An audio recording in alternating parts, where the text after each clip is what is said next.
Donc, nouvelle vidéo kanji à partir du numéro 256. On va dire que c'est parti. Et comme d'hab, n'hésitez pas à vous abonner, liker et laisser vos histoires mnémotechniques ou vos questions en commentaire ou dans le chat. Donc, le premier qu'on va voir aujourd'hui, donc le kanji numéro 256, le kanji 8 bits, il va commencer par quelque chose qui ressemble au soir. Alors, désolé, c'est encore plus moche que d'habitude, mais on va y arriver parce que j'ai même pas... J'ai un trackpad un peu pourri. Voilà, un truc qui ressemble au soir. À droite, on va avoir le chien. Hop. Et en dessous, on va avoir 4 petites flammes. Hop. Et il me l'a reconnu, ça avait beau être très très mal dessiné. Et oui, Aiblin, le sens de celui-là, il est abstrait. Donc comme tous les kanji abstraits, c'est dur à mémoriser.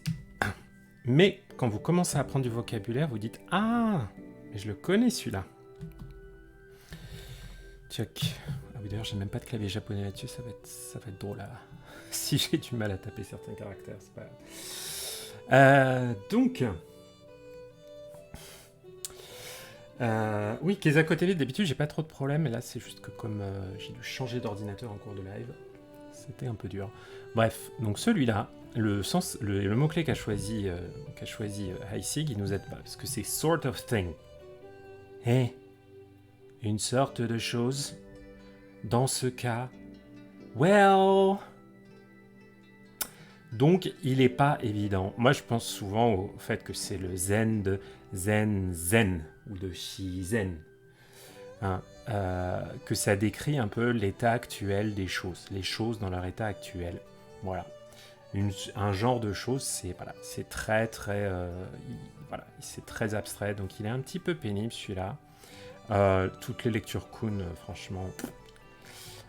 si Shikamo, ce genre de choses, on le voit. Après, le Shikashi. Hein.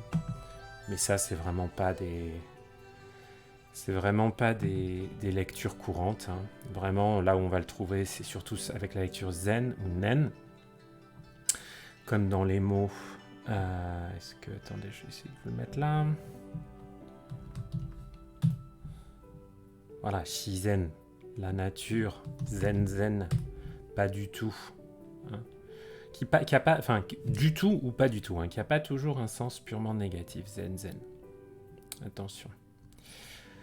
Donc, bon courage les amis pour se faire des histoires mnémotechniques sur des choses aussi indéterminées et aussi abstraites. Alors, attendez, il faut juste que je redimensionne la petite fenêtre en espérant que ça déconne pas. Yes. Donc, la lune, le chien, le feu. Quelles sont leurs natures? Quelle sorte de choses est-ce? Vraiment, il est hyper pénible celui-là. Je crois que l'histoire que je m'étais fait, c'était encore un truc complètement stéréotypé, raciste, mais que j'avais vaguement retenu, comme toutes les histoires un peu débiles. Je crois que j'avais... En fait, ça, comme c'est un dérivé de Tsuki, la lune, la partie gauche, là. Et ça, c'est le chien, et là, on a les flammes, voilà. Et j'avais pensé au fait que... Donc, comme la lune, souvent, c'est utilisé dans des kanji qui décrivent des parties du corps, je m'étais fait une histoire avec une soupe de viande de chien. Voilà, donc j'avais la viande de chien mise à bouillir sur le feu, qui me servait à faire une sorte de soupe, une sorte de ragoût. C'est comme ça que j'avais retenu. Un genre de ragoût, un genre de plat. Donc j'avais imaginé des trucs comme ça. Flamme, chien, lune, le barbecue, le hot dog devant la pleine lune, ouais. Pourquoi pas. Donc essayez de vous trouver un truc imagé, mais franchement, il est chaud celui-là. Hein. Il est chaud celui-là.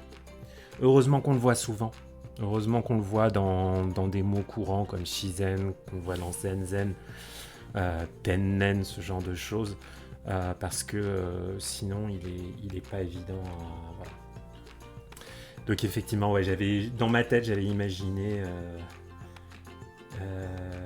Ah oui, désolé, Kezako TV, les liens, ça marche pas, c'est bloqué. Donc voilà. Donc bon courage pour celui-là. Il est pas évident, mais ce qui va vous aider, c'est que vous allez le voir souvent. Donc vous inquiétez pas trop, il va finir par rentrer. Alors celui d'après, en revanche, celui-là, je sais même pas comment il se prononce celui-là. Peut-être si je le retrouvais dans des noms de famille. Alors, hop. Donc, en haut, j'ai j'ai la plante. Hein. La plante, l'herbe, le gazon, les fleurs. Et en bas à gauche, j'ai un nouveau petit composant qui va nous aider à trouver plein de kanji. D'ailleurs, je trouve qu'on ne va pas en avoir assez avec ce composant tout de suite. Mais bon, bref. Donc, hop. J'ai pas très bien dessiné, comme d'habitude. Mais vous allez le reconnaître quand on verra le truc. Vous voyez, ça ressemble à peu près à ça. Un truc en 3 traits. 1, 2, 3. Et ensuite, on a le feu. Hop. Et... Yes! En plus, il a été reconnu. Dieu merci, parce que franchement, tant que je me souvienne de comment il se prononce celui-là, ça aurait été compliqué. Alors, même le mot anglais, il est pas évident. C'est read, c'est un roseau. D'accord? Ogi ou teki. Donc ça, c'est pas du Joyo Kanji. Il est quand même dans le bouquin de Monsieur Heisig, parce que c'est un Jinmeiho. Bon. Franchement, je sais plus qui la dernière fois, tu l'avais dit, franchement, il y a certains kanji, notamment des kanji de plantes, on n'a pas vraiment envie de les retenir, ça sert pas à grand chose. Celui-là, ça en fait un petit peu partie, hein, comme le Polonia. Et alors attends, qu'est-ce que tu me dis, Kezako TV? Sous un croissant de lune difforme, un chien bouillit autant la nature qu'il peut trouver. Imagine un croissant de lune étrange et difforme projetant sa lumière sur la scène d'un chien faisant bouillir tout ce que vous trouverez dans la nature. Ouh, ok. Donc toi, c'est le chien qui se fait la cuisine, c'est pas toi qui bouffe le chien. Bah écoute, c'est un petit peu plus sympa avec les animaux. Donc voilà, donc là on est sur le roseau, qui est quand même très joli. Moi je m'étais fait une histoire dans ma tête avec le fait que j'avais imaginé, alors ce petit bout là, je vous ai pas dit à quoi l'associe monsieur Heisig, ce petit morceau là en bas à gauche, comme il est beaucoup utilisé pour des kanji qui représentent des animaux, on va en voir deux après qui peuvent avoir ce sens d'animal. Le sens que lui met monsieur Heisig, c'est une meute de chiens, de chiens sauvages. Donc moi j'ai gardé cette idée de la meute de loups, meute de chiens, en fonction des histoires. Je l'ai mis parfois une meute de hyènes, des trucs comme ça. Mais voilà, des animaux sauvages un peu excités. Et celui-là, je m'étais fait toute une histoire où il y avait des... Alors je sais pas si pour les plus vieux d'entre vous ou ceux qui aiment bien les jeux un peu rétro, dans le tout premier Resident Evil, dans la cinématique d'ouverture, qui était une vraie vidéo, un vrai mini-film, il y avait des chiens enragés qui couraient dans des herbes hautes. Et j'ai imaginé qu'ils couraient dans des roseaux et qu'il y avait un incendie quelque part. Donc c'est comme ça que j'avais associé ça au roseau, avec l'idée que voilà, vous savez, là, c'est Resident Evil, c'est un jeu vidéo de zombies, donc c'est la catastrophe. Souvent, il y a des explosions, des choses comme ça. Donc, j'ai associé voilà, les explosions, les chiens enragés dans les herbes folles, là, et au fait qu'ils faisaient bouger des roseaux dans tous les sens. Effectivement, les kanji avec Biohazard. Je crois que c'est d'ailleurs, j'en avais déjà parlé lors d'une vidéo précédente. Donc, qu'est-ce qu'ils ont mis comme petite histoire? Bon, cela étant, franchement, celui-là, c'est...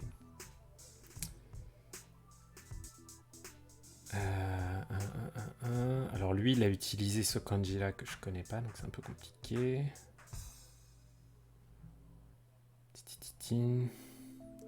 Alors les roseaux sont les seules fleurs que la meute de chiens aime allumer, aime faire brûler pendant qu'il joue au poker.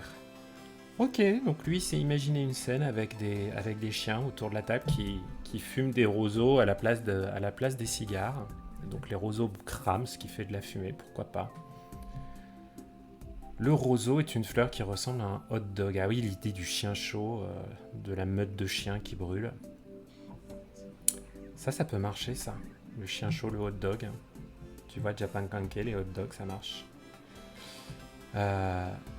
Les roseaux survivent aux chiens sauvages et aux incendies. En effet, joli. Intéressant. Donc voilà, le roseau qui plie et ne rompt pas, mais qui nous fait quand même un kanji un peu pénible.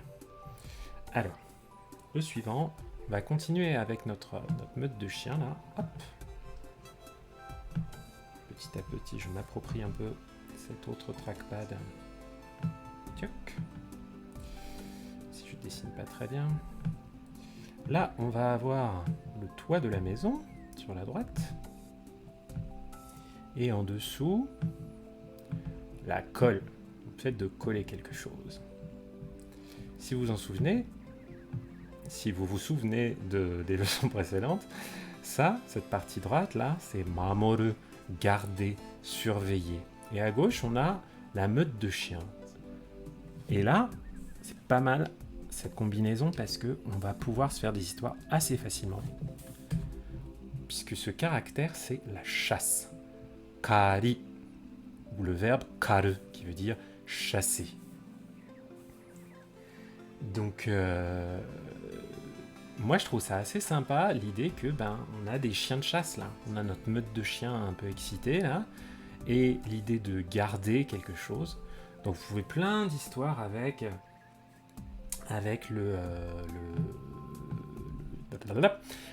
les chiens de chasse qui vont vous récupérer votre gibier, qui vont le garder ou qui protègent leur maître, ce genre de choses. Donc ça doit être un kanji assez, pas ultra, pas méga courant.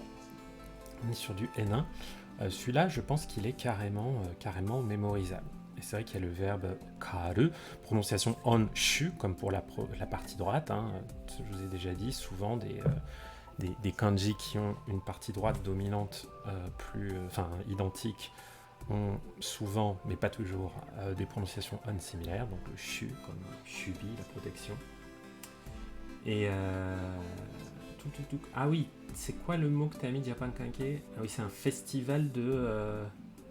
c'est un tableau de chasse.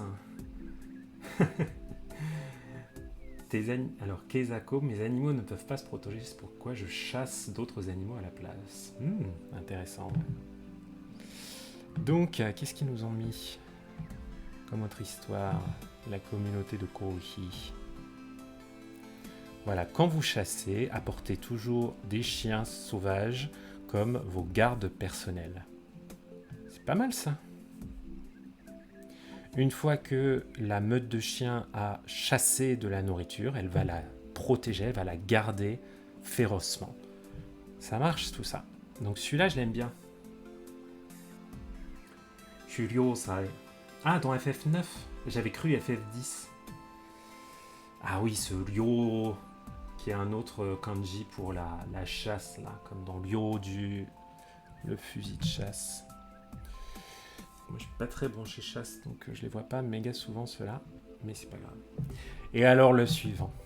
Là, enfin, on revient dans des kanji un peu plus sympathiques, un peu plus courants. Donc, vous allez être plus nombreux à le reconnaître. Enfin, sauf que je le dessine très mal, mais c'est pas grave. Donc toujours, ça, c'est censé être la partie gauche. Je vais la refaire avec la meute de chiens. Hop, la meute de chiens. Avec, à sa droite, une jeune pousse de riz qu'on avait vue la dernière fois. Donc la plante et la rizière. Tchac. Qu'est-ce que cela peut bien être? Oh là là, il me l'a pas reconnu. Je J'ai encore dû faire un ordre de traipe moche. Je pense qu'un paquet d'entre vous vont le reconnaître celui-là quand même. Même si Jisho me l'a pas trouvé. Je fais ça avant de taper pour le retrouver. Ah ben si, il est là. Hop. Non, rien. Rien dans le chat, les oiseaux. Ben oui, miaou, c'est le chat. Ah pardon. Attends. Mais... Ah non, là il m'a mis Egaku, pardon. J'ai du caca dans les yeux, moi, les amis. Bref, excusez-moi. Je vous le mets. Un Neko, le chat. Désolé, j'ai mal cliqué. Neko, le chat. Ou bio en lecture on. Lecture vachement plus rare. Hein. JLPTN 3, oui. Hein? Le chat. Bon, si tu l'as pas reconnu, Evelyn, c'est que je l'avais vraiment mal dessiné. J'ai vraiment du caca dans les yeux aujourd'hui. On en apprend tous les jours. Je vais juste mettre en surbrillance ça. Pas forcément en parler parce que sinon je vais me faire détecter et bannir par YouTube. Mais ok, d'accord. On apprend tous les jours sur le sens des kanji et du slang et du jargon. Anyway, donc notre petit chat. Donc, moi, j'avais pensé à une bande de chats qui se retrouvaient pourchassés par une meute de chiens sauvages et qui devaient se réfugier dans les herbes hautes de la rizière.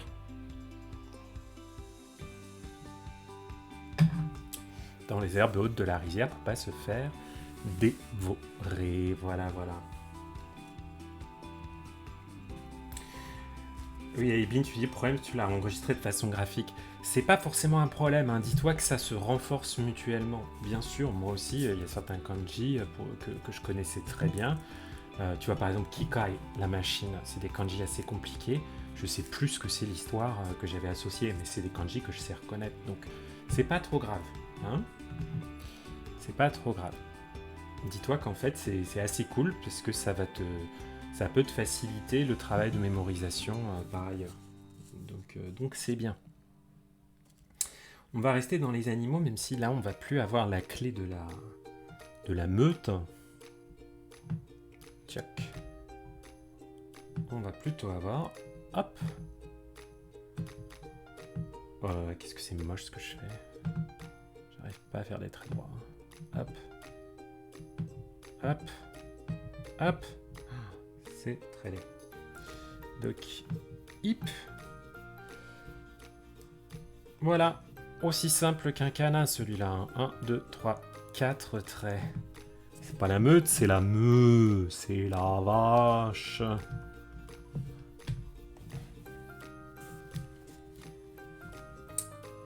Ouais, la définition très douteuse sur Kouhi Kazako, elle était intéressante. Sur le sens de Neko. Voilà, on en apprend tous les jours. Donc, Ushi ou Gyu, comme dans Gyudon. Donc c'est la vache ou le bœuf. Hein, ça n'a pas forcément de genre, ce terme. Donc, Gyudon, Gyuniku, la viande de bœuf, le Gyudonke, ce plat délicieux de viande sautée, grillée sur du riz. Ou Ushi, la petite vache.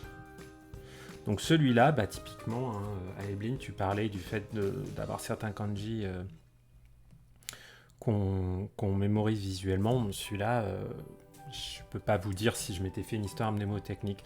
Peut-être juste un truc important, c'est ce petit trait qui dépasse au-dessus, puisqu'il y a un autre... il y a un autre kanji qui lui ressemble beaucoup, avec lequel on peut le confondre.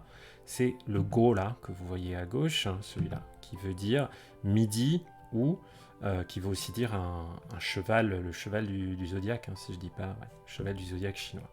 Donc ces deux-là se ressemblent beaucoup. Et pour les distinguer, vous pouvez utiliser l'idée que les vaches, elles ont des cornes, donc il y a un truc qui dépasse. Bon, il n'y en a qu'un, il n'y en a pas deux, d'accord, ce serait plus sympa s'il y en avait deux, mais l'idée que la corne, elle dépasse vers le haut, alors que le cheval, il n'a pas de corne qui dépasse. Voilà, moi je m'étais fait un petit truc comme ça pour essayer de pas les mélanger. Voilà, sachant que celui-là, ça veut dire le cheval, mais ça veut aussi dire midi. Ça veut surtout dire midi d'ailleurs.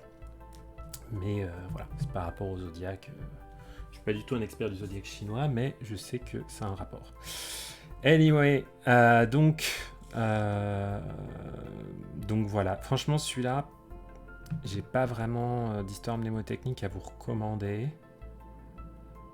Voilà, il y en a qui font un parallèle avec, vous savez, tous les kanji des arbres qu'on avait vu la leçon immédiatement précédente, là, avec l'arbre vermillon, tout ça, hein, ceux-là.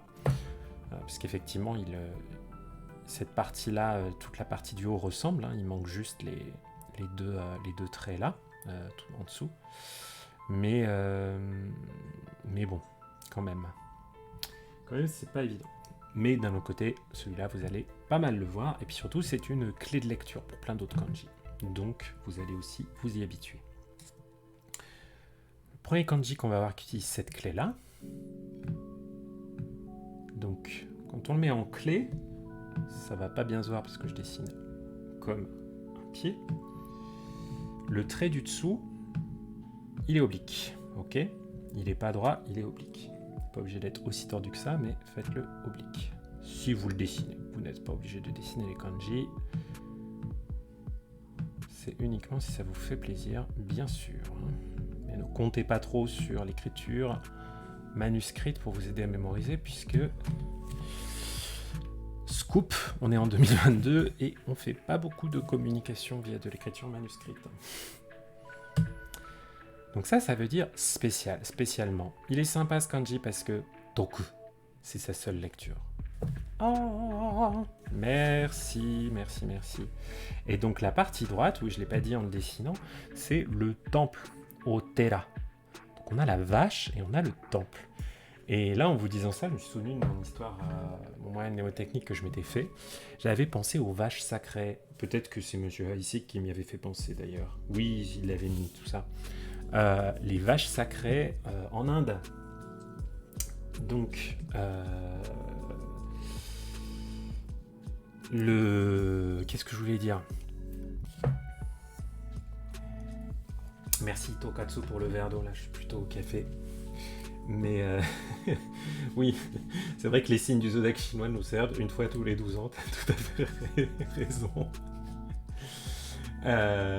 Donc, les vaches sacrées qui ont un statut spécial. Oh la vache, un temple. Écoute, si ça marche pour toi, David, vas-y à fond, je te soutiens dans ton aventure, Bilout. Il n'y a pas de souci. Mais voilà, qu'est-ce qu'ils nous ont trouvé la communauté comme autre histoire alors ? La vache au temple bouddhiste a reçu... Ah oui, n'oubliez pas que c'est bien un temple bouddhiste. Hein. J'avoue, je suis pas méga chiant avec certains trucs, mais j'aime pas quand on confond les temples bouddhistes et les sanctuaires shinto. Je sais pas pourquoi, ça me hérisse le poil. C'est bizarre, parce qu'en plus, je suis pas du tout une personne religieuse, mais je sais pas pourquoi, ça m'agace. Peut-être parce que pendant un moment, je les ai confondus, et du coup, je veux plus repenser à la période où moi-même je les confondais. Donc, hein, c'est bien un temple bouddhiste. Hein. Dites-vous que la vache sacrée, bon, en vrai, c'est hindouiste, mais c'est pas. Dites-vous que c'est plutôt du côté bouddhiste de la force, quoi. En tout cas, pensez à l'Inde. Il y a l'hindouisme, le bouddhisme vient aussi plutôt de ce coin-là. Donc voilà, que ça marche pour vous comme ça. Donc la vache au temple bouddhiste a eu un traitement de faveur, un traitement spécial, au cas où elle serait réincarnée. Et il est bien ce mot, hein, toku-ni particulièrement, je trouve que ça s'utilise vraiment facilement, c'est pas trop... je sais pas, j'aime bien ce mot, j'ai pas trop de mal à l'utiliser. Donc je l'aime bien. Alors le suivant, il utilise une autre forme de notre radical vache, là.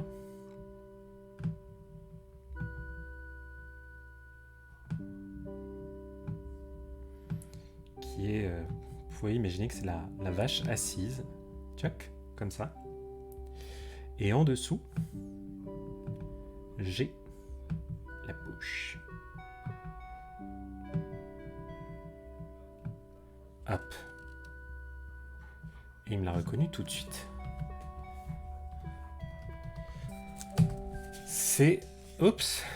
Ouais, forcément, si j'efface ce que j'ai dessiné, ça va pas marcher. Bon, c'est pas grave. J'ai la flemme de retaper, donc je vais me taper un mot qui le contient, comme d'habitude. Hop. Le kokuhaku. La déclaration d'amour. Donc ce mot-là, il veut dire une révélation. Une révélation. Tsugeru, le verbe tsugeru, qui est pas si rare que ça. Mais je pense que vous allez tomber plus vite sur des mots comme kokuhaku, qui veulent dire donc révéler. Kokuhaku suru. Kokuso, l'accusation.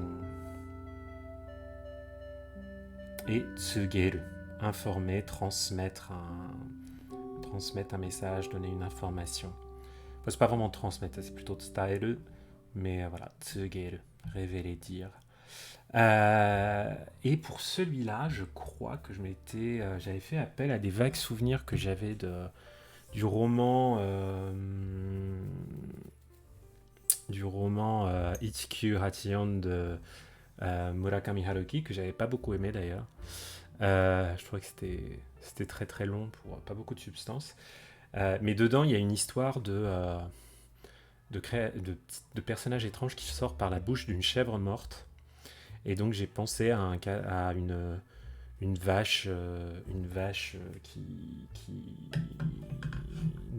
qui parle, et par sa bouche là sortaient des révélations, des choses comme ça. Donc, j'avais fait le parallèle avec ça, aussi avec le film Antichrist de Lars von Trier, dans lequel je sais qu'il y a une histoire de... J'ai jamais vu le film parce que je pense que j'aurais un petit peu trop peur. Mais il y a un moment, j'ai arrivé, un kitsune, un renard qui parle et qui dit des choses aussi comme ça. Donc la révélation. Koku, tête d'une vache sacrée apparaissant dans le ciel et faisant une révélation. Bah ouais, tu peux faire un truc mystique, tu vois, tu peux penser à ta vache sacrée bouddhiste. Ça marche quand vous faites des parallèles. Et Diapankanke, tu dis tu les retiens sur toute visite à zéro histoire. Bah écoute, tout dépend du... En fait, ce que je disais tout à l'heure, c'est tout se renforce. Donc si vous avez des histoires, mais bien sûr, au bout d'un moment, vos histoires, vous pouvez aussi un petit peu les oublier. Hein. Moi, là, parfois, quand je fais ça avec vous, je dois un peu me creuser la tête pour me souvenir de... J'avais pensé à quoi quand je m'étais fait une histoire? Parce qu'au bout d'un moment, tu les vois, tu es habitué à avoir le vocabulaire, et voilà. Mais ça va beaucoup vous aider. Et le kokuhaku, il nous l'a pas montré. Ah juste, c'est dommage. Ce qui est marrant, ce mot que vous entendez tout le temps dans les animés, une déclaration d'amour, c'est blanc là. C'est révéler quelque chose de blanc. Alors, l'étymologie de ce mot doit être intéressante et je ne la connais pas. Et non. Donc, la révélation. L'oracle, la vache oracle divine nous révèle le futur. Ok. Ouais, la vache qui descend du ciel avec une révélation. Vous pouvez imaginer une vache ange Gabriel ou des choses comme ça. Moi j'aime bien l'idée de la vache qui parle. Parce que tu t'attends pas à ce que la vache elle parle en fait. Ah. Et là, on va voir un autre kanji. Voilà. J'arrive vraiment pas à dessiner aujourd'hui. Tic. Que vous connaissez.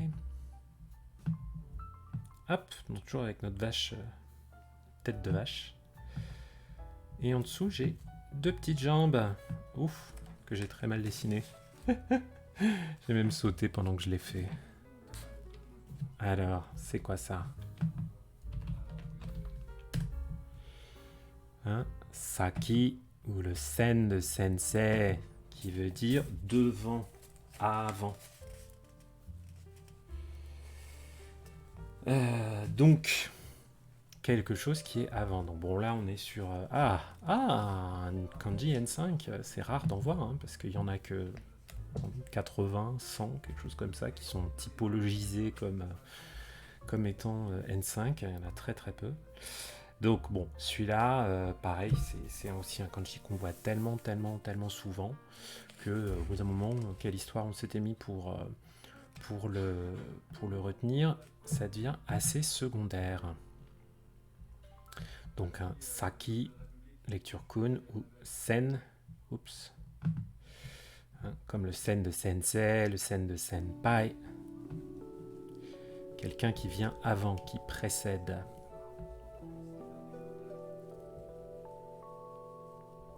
Tuk. Alors, je n'ai jamais vu une vache avec des jambes humaines avant, précédemment. Ok. Ah, vous pouvez imaginer peut-être un truc avec le Minotaure. Vous pouvez imaginer une créature qui a une tête de vache et qui a des jambes humaines.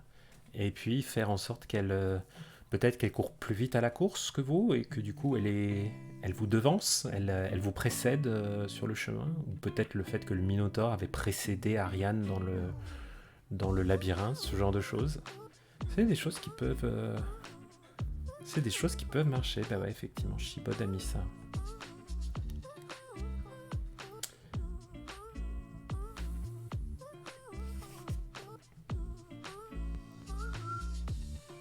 Oh, j'ai Zogi. Salut Zogi. Comment ça va?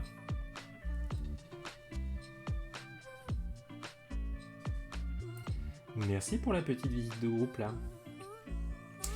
Donc, où est-ce qu'on en était? Ah bah oui, on en était à celui qui vient naturellement après. Puisque c'est exactement le même kanji, juste avec la clé de l'eau. Et donc, si vous suivez ce que je raconte, vous devez vous dire que, comme la partie droite est identique, il se prononce sans doute de la même façon en lecture on. Et cette fois-ci, vous aurez raison. Donc, j'ai mon sen, ou saki, qu'est-ce que c'est moche, qui a quand même été reconnu là, avec de l'eau. Et ça veut dire laver. Arau. Araimasu. Sen arau. Donc, pareil, celui-là, je vous avoue, je sais plus trop quelle histoire je m'étais fait, parce que l'idée de faire quelque chose devant pour laver, sentaku, sentakuki, senzai, donc sentakuki, la machine à laver, sentaku, la lessive, senzai, le détergent, enfin la lessive elle-même, le produit lessive en tant que tel.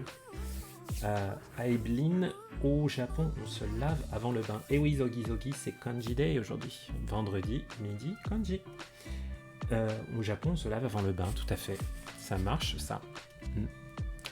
Avant de rentrer dans le bain, on se lave, tout simple. Ça marche. Alors, les vaches prenaient une douche dans la pluie. Maintenant, elles sont trempées dans la sauce. Ouais, non, ça marche pas trop en français. You need water before you can wash anything. Ah oui, il faut de l'eau avant de pouvoir laver quelque chose. Il faut faire couler de l'eau. Vous pouvez imaginer la vaisselle aussi. Vous faites couler de l'eau avant de mettre la vaisselle dedans ou de mettre votre lessive. Hein, ce genre de choses, ça marche bien. Voilà. Donc celui-là, il est bien sympa. Bien sympa. Alors là, maintenant, on va avoir un nouveau petit composant qui est un petit parapluie avec deux petits traits comme ça, comme un peu un accent circonflexe si vous voulez. Bon, sans l'espèce d'angle que j'ai fait au milieu parce que j'arrive pas à dessiner. Hop, j'essaie de vous faire juste le cône. Voilà. C'est moche. Et donc, le premier kanji qu'on va voir avec ce composant là, est-ce qu'on va le trouver? Yes!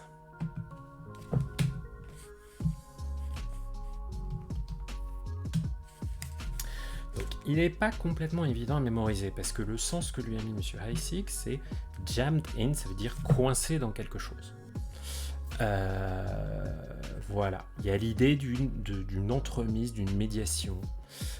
Sa prononciation on c'est kai, donc vous voyez aussi, dans certains contextes, il peut avoir le sens de coquillage, qui se prononce kai avec un autre kanji que vous connaissez, qu'on a vu il y a quelques temps.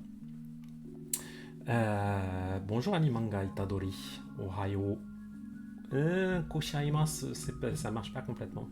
De toute façon, on est à midi, donc c'est konnichiwa. Konnichiwa Animanga. Salut Jade. Donc, celui-là, quelque chose qui est coincé. Moi, j'avais pensé à des petites baleines de parapluie, en fait, qui étaient coincées et qui m'empêchaient d'ouvrir mon parapluie, tout simplement. Si je dis pas de bêtises, alors je suis surpris de ne pas le voir comme ça. Même vu.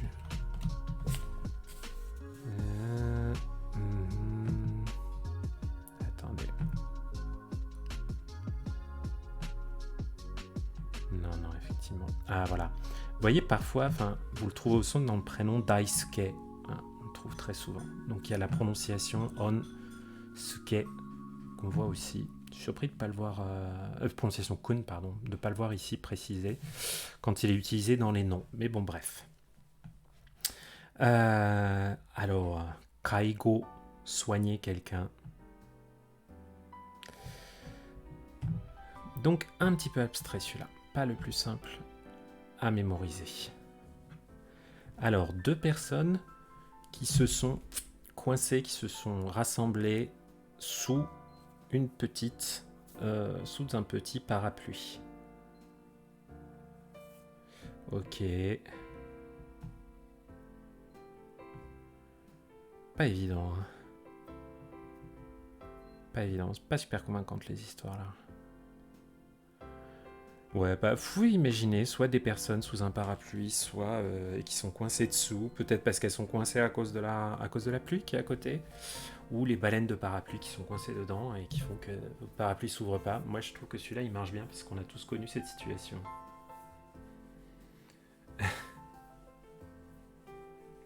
Et effectivement, le kai de Shokai, la présentation, Shokai suru.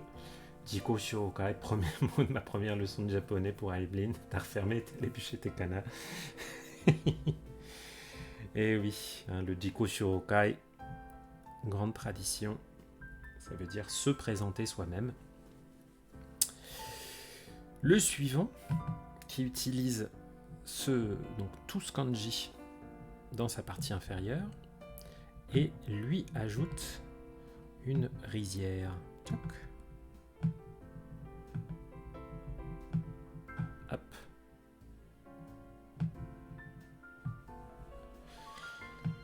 Hop. J'ai ma rizière et en dessous, j'ai un truc coincé. Ou d'ailleurs, j'aurais pas dû faire ce truc-là. C'était pas nécessaire. Ouais. Vous avez le hane que j'ai fait à la fin, c'était évidemment une erreur. Ça, c'est le kai de Sekai. Sekai. Le monde. Le monde, l'univers. L'univers. Donc là, on est sur un kanji très courant. Il recense pas les nanori sur Jisho de mémoire. Bah écoute, effectivement. C'est vrai que parfois, entre les nanori et les prononciations kun habituelles, voilà. Mais ça me déçoit un peu parce que comme il nous indique les trucs qui sont des jinmeiyo, des choses comme ça, c'est un peu dommage. Anyway, donc le monde, comme dans Sekai que j'ai utilisé pour trouver ce kanji et ne pas le retaper. Notamment, il y a un mot sympa qu'on a tout le temps dans les animés, je vais vous le montrer.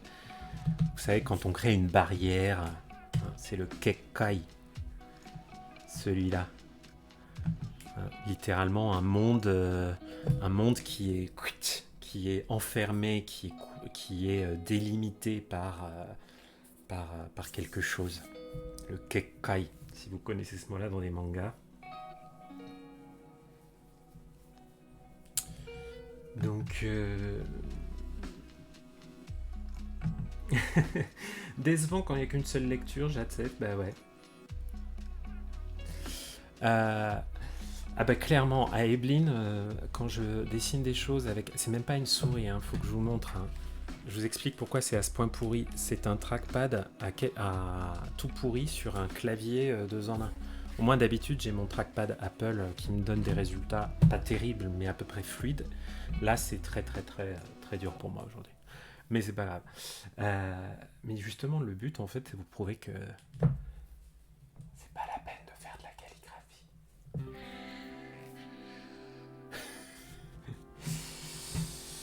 Ben oui, c'est dur au trackpad, les zouzous, hein. Donc, le monde, the world,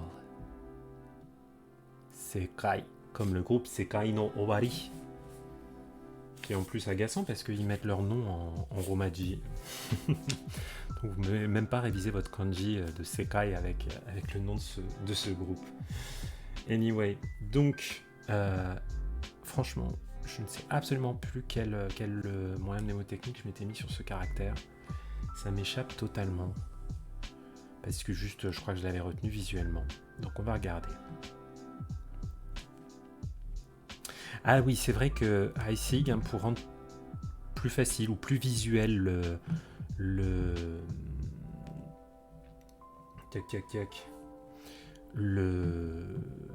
la rizière, il lui a mis parfois le sens de cerveau. Bon, ok.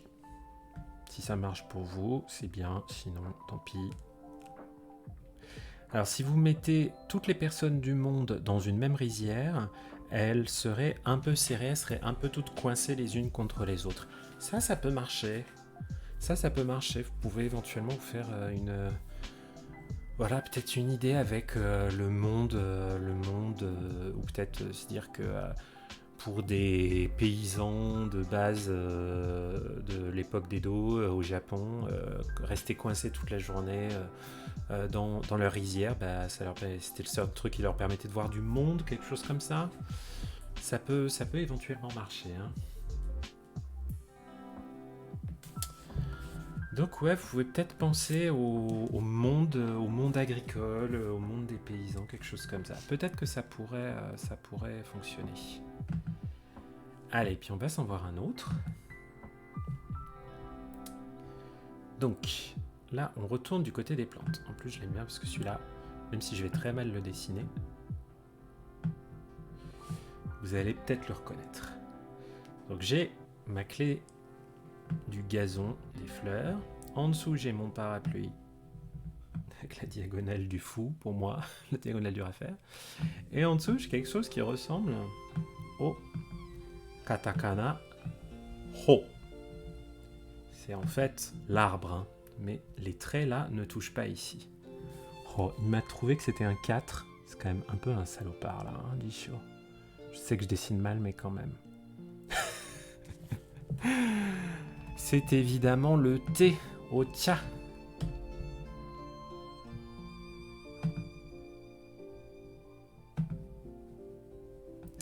Le T, bien sûr. JLPT N4. Ouais, je dirais même N5 quand même. Puis ça, c'est un kanji, on est content de le savoir parce que c'est un kanji qu'on croise partout et pas juste au Japon. Vous allez le croiser assez facilement dans des boutiques chinoises, tout ça. Le T.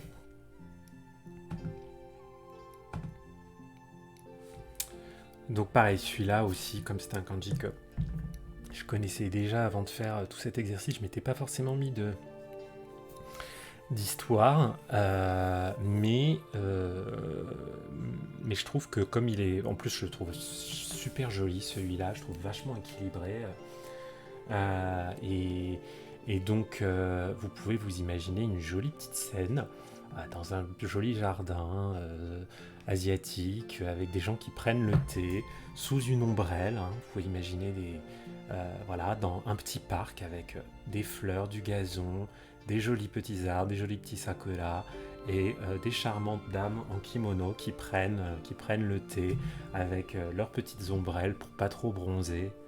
Moi je trouve que ça marche bien et il est vraiment je sais pas, il est superbe. Peut-être son caractère vraiment symétrique. Il est super zen, ce kanji. Moi, je le trouve vraiment, vraiment très, très beau. Voilà, et ça va être le dernier de cette petite session. Et oui, et oui.